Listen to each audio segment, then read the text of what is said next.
Swayam Prabha. Digital India. Educated India.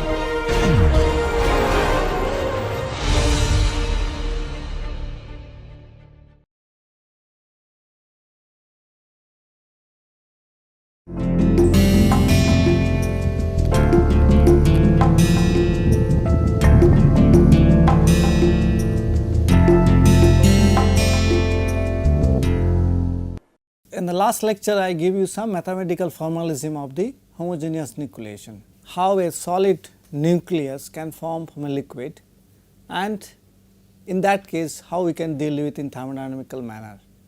Now, as I said in the last part of my last lecture that whenever a solid phase forms out of a solid or inside a solid rather, like a product solid phase forming inside a parent solid phase, there is a extra aspects we need to consider. The extra thing is the straining of the parent phase and how we can deal with it. That is what we are going to see it now. As you know, we can simply write down the equation in terms of free energies again, but strain basically is a volume energy term. Strain is always proportional to the volume of a surrounding parent phase.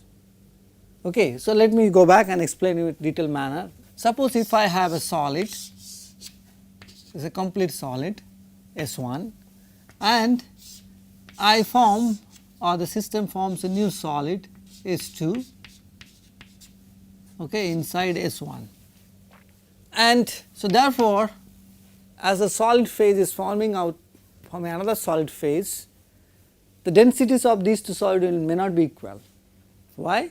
Because density depends on how the atoms are packed, that means density depends on the crystal structure of these two phases. So, as the densities may not be equal, if it is equal that is fine, it may not be equal, then what will happen? Because of these density difference there is a volume change, that means volume of S2 which is formed out of S1 may be higher, may be lower, does not matter, there will be volume change. So, because of volume change there will be elastic stress acting at the interface, and this elastic stress will lead to straining of the solid S1. So, therefore, this must be taken into consider. How we can take into consider? We can always assume the volume energy term has two parts, one which is a chemical free energy term and another one is basically strain free energy term. Okay. What is chemical free energy term? Chemical free energy is the net free energy because of the difference in the structure of these two solid phases, okay, and chemistry. Okay, that is the chemical part. Basically it is a chemistry part. That is we have seen. If I plot the free energies, bulk free energies of these two phases S1 and S2, the difference of these two, okay, difference of these two phases will be, difference of these two free energies will be equal to the chemical part.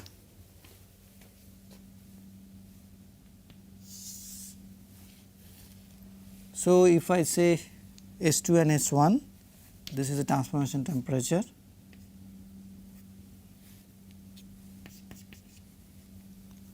as you clearly see, as our transformation temperature S2 is more stable and below S1 is more stable, correct.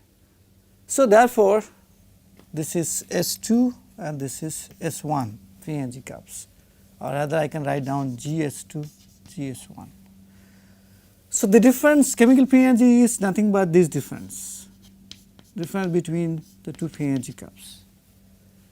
Okay. But strain free energy is also a volumetric term that must be considered, that is also proportional to the volume.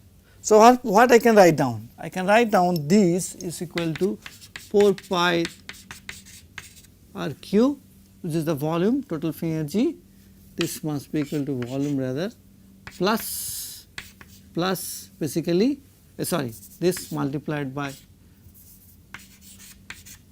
G volume CH. I am writing down small g value, small g, and this is, that is what we can write down. Okay. So, these are the values of the free energy per unit volume, remember, that is why this is written G volume. Now, we can do the same maths, we can always write down this as a negative, because this value is negative as you see here, but the strain free energy term is always positive. So, we can do the same mathematics again. The total free energy is equal to delta GV plus delta G because of the surface energy. So, that is the surface energy term. So, I can write down interface energy term. So, I can write down this as 4/3 pi RQ minus GVCH plus GV strain plus 4 pi R square gamma SL. That is my total free energy system. So, now is simple, now actually to find out at R is equal to R star at what is the dGT by GR is equal to 0. Okay. So, one can simply do the maths, it is basically it will come same thing. So, R star will be minus twice gamma SL GV minus GS CH, sorry, this is strain. What is actually happening is that because of the presence of the strain energy, total free energy of the system, available free energy of the system is getting reduced. This is the total free energy available to the system, that is getting reduced by the free energy because of the strain. So, therefore, R star value will increase. That means the critical nuclear size will be higher when you have a strain in the matrix. As you see, if this value is going down, R star will increase, correct. So, that is the main thing in a solid. Therefore, in a solid to solid transformations, critical nuclei or critical size nuclei embryo rather, which will become nucleus later on, size is bigger than solid to liquid to solid transformation. That is the major conclusion you can draw here. And this is very important, because you will see in our examples, means in our different types of phase solid to solid transformations, that this is a strong aspect. Strain will be present inherently in many of the phase solid to solid phase transformations. Similarly, one can calculate G star, again G star is also delta G star, nothing will change much in the numerator, but this one will change, GVCH minus GV strain whole square. Okay, that is how it will change, nothing else will change. So, therefore, again the critical value, that is height, will also decrease, because this has decreased. You see here, if this will be solid, sorry, not liquid, gamma solid, or rather gamma S1 S2, and because this value is getting reduced, so therefore delta G will increase again here also, the critical barrier will increase. So, these are the things happens when you transform something from solid to solid. Remember, the most of the transformations which we will study in our case is basically solid to solid. So, therefore, if you really want to do the mathematics properly, you need to calculate what is this free energy change because of the strain, and this free energy can be calculated depending on different types of interfaces. If the interface is coherent, there is no strain energy. There will be complete coherence, there will be no strain energy, but if interface is like a coherency strain is involved, coherency strain means the atomic bonds are little bit distorted, but still the atoms are perfectly bonded with each other, but the bonds are angles are distorted, this will lead to strain. Or you can also have a permanent strain because of dislocation. Dislocations can be formed at the interface to create a semi-coherent interface that can lead to permanent strain. Or in case of incoherent interfaces, strain energy is pretty high, because there are lot of distortion of the atomic bonds of the interfaces. So, this value is going to change depending on that. the type of interface is developed. As you can clearly see, the nucleation of the phase is strongly dependent on the type of interfaces we have in the solid-solid. So, we can actually take case by case, that is there in the book, in the basically the second book is there, many examples are given, okay, where you can, by Professor Jena and Professor Chaturvedi, the book Phase Transformations in Materials. There are a lot of examples given of how to take care of this strain part to calculate the free energy change, both the chemical free energy as well as strain free energy change, how to calculate. There are a lot of examples are given. In case you have the book, you can actually solve these problems and get a fair amount of idea how to take care of different interfaces. Okay, now in the next 10 minutes or so, I am going to talk about rate of nucleation. Okay.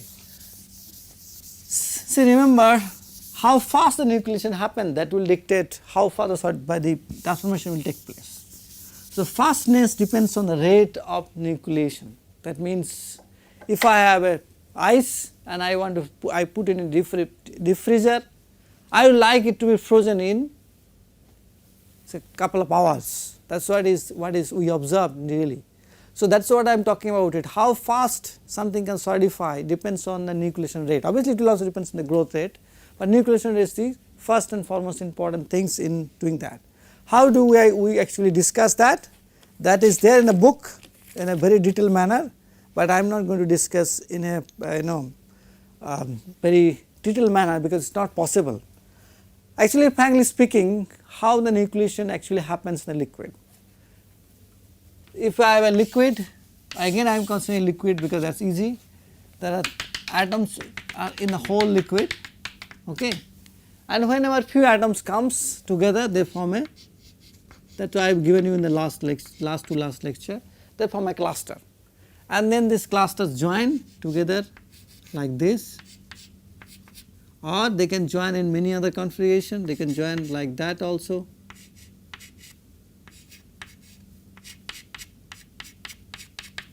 In many ways, and then become a critical size nucleus. Okay. So, therefore, specifically if I want to calculate rate, I need to calculate how these clusters are joining. Suppose I have a monoatomic clusters, monoatom means single atom initially, two monoatomic clusters join together form a biatomic cluster, and I should need to know the rate of this reaction, that is suppose rate of this reaction is forward reaction is R1 and R2, okay, is the backward reactions. So, therefore, the resultant of that will tell me what is the, how many of these clusters with two atoms will form. Similarly, S2 plus S1 can lead to S3, S3 plus S1 can lead to S4, or S3 plus S2 can lead to S5, and each of this reaction will have reaction constant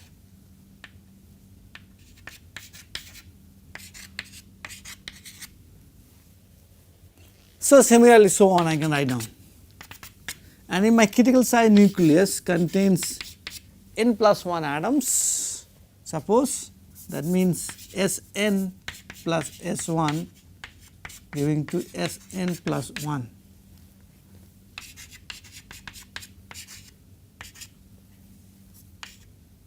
Finally, if I want to calculate rate of this nucleation, I need to consider a complete chain from this to this, but that is very cumbersome job. That can be done actually, that is people have done, and as a part of many of the certification courses I will teach it, but we are not going to discuss that in the literature in the class. That is going to take a lot of time, and also it requires many mathematical approaches to be discussed. Okay, so a simplicity, let me just tell you that suppose I have liquid, okay, again here liquid, and I have C0 atoms per unit volume, right? Yes, I think it should be per unit volume. Yes, okay. Now, what is the probability that this critical size nucleus that we have seen R star, number of nucleus or number of clusters of R star, okay, will be formed. That probability is equal to, obviously this is must be equal to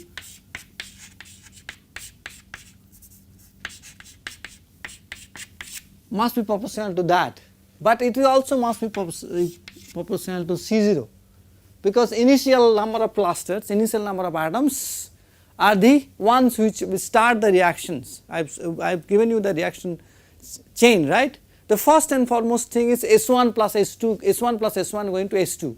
So, S1 is nothing but number of monoatomic clusters, that means number of atoms present in the liquid.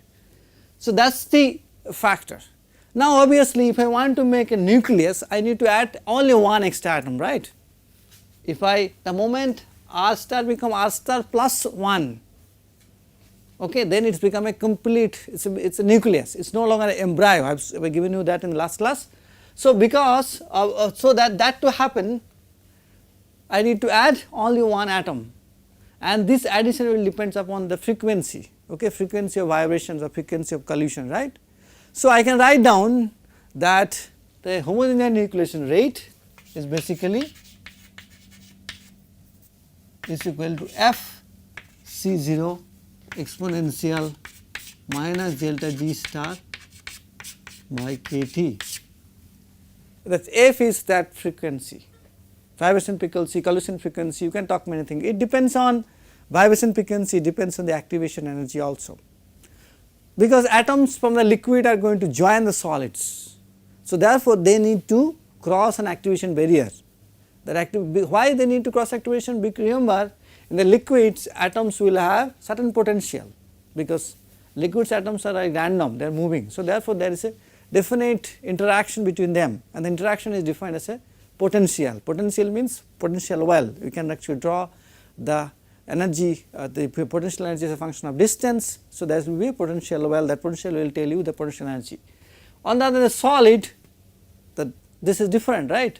The interaction between the atoms are more stronger, and they are actually nicely present in this solid lattice. Because of that, the solid atoms in the solid will have a different potential, and these potential differences will be a reason for activation energy. Okay, that potential difference the atom has to cross over to reach from a liquid to a solid. So, therefore, f, this frequency is most of a strong function of the activation available, activation requires, and activation basically comes from the thermal energy part. The thermal energy is what is providing it is the energy to cross over that activation potential.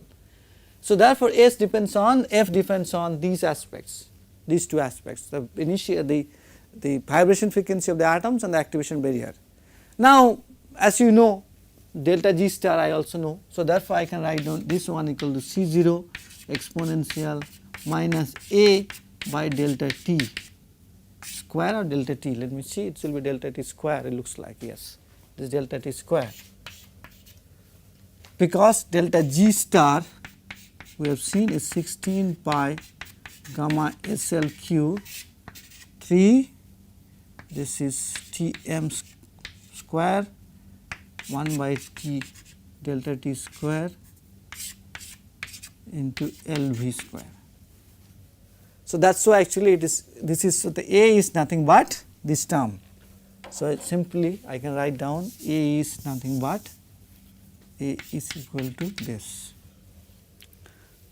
As you clearly see that homogeneous nucleation rate is a strong function of undercooling. Again, higher the undercooling, higher is the undercool, higher is the nucleation rate. That is because this is in the exponential term. This is basically very funny things. F and C0 are constant most of the cases, we assume. Okay. They are not dependent on the undercooling, although they will be actually actual sense, but we assume for the sake of this is a pre-exponential term. In the books you will find many of the simple books, this is a pre-exponential term, is a value of 10 to the power 38, 39 or 40. On the other hand, this term, which is exponential term, has a minus inside the exponential factor, and a is a constant. Why? Because gamma SL is a constant, Tm melt temperature is a constant, latent heat is a constant. So, therefore, it is basically a constant divided by delta T square, and that's nothing but a funny function.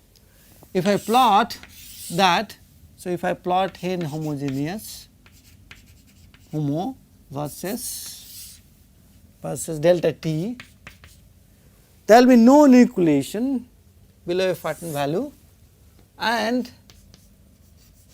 above this value this explosion of nucleation will happen. Why? Because this exponential term looks like this, because this is a minus, remember, because it is a minus, there is an explosion of nucleation, and within a small window of delta T, all that nucleation will happen in the liquid. Okay. So, that is what is how the nucleation rate will depend on the undercooling. So, virtually, if I will continue discussion further in the next lecture also about the heterogeneous nucleation, where we will bring in more concepts so that you understand things better and clearly. In phase transformation, whether it is a liquid to solid, solid to solid, or vapor to solid, important aspects in nucleation and growth, especially in nucleation, is the undercooling. Level of undercooling is what dictates the available energies to for the system to transformation, for transformation. Okay. So, that means what? That means all the mathematical formalism which you have seen so far, equations, they are strongly dependent on delta T, either directly proportional to delta T or inversely proportional to delta T, or is inversely proportional to delta T square. You have seen that. That is mainly because delta T actually delta T provides us the driving force, or the force for the transformation, a force for the atoms to transform from one parent phase to a product phase. That is why. And we can actually bring in different levels of mathematical concepts to make you understand how actually all these transformations actually happen, all these nucleation happens in different way. So, homogeneous nucleation, as I said, is an ideal situation. Ideal situation means what? It does not actually happen in the real sense, and that is why we always want to know, or would like to know what happens in heterogeneous nucleation, because that is more close to the real problems. In reality, we always solidify a liquid in a container, and container walls will have certain amount of impurities present, either in terms of oxides, or in terms of a gas bubble, or in terms of even a pure surface. Like if it is a cast iron mold, there will be not much oxide, but there will be a solid surface, but they will all act as a nucleant, that will help in nucleation process, and all this formalism needs to be then modified. But to modify these, we need to have a basic fundamental very clear, and that is the reason in the books or even lectures we always start with the homogeneous nucleation and explain all these phenomena in a manner so that you understand, and it helps also for the both you and also instructor to develop the theory in a rigorous manner. So, we will see in the next class how we can deal with heterogeneous nucleation.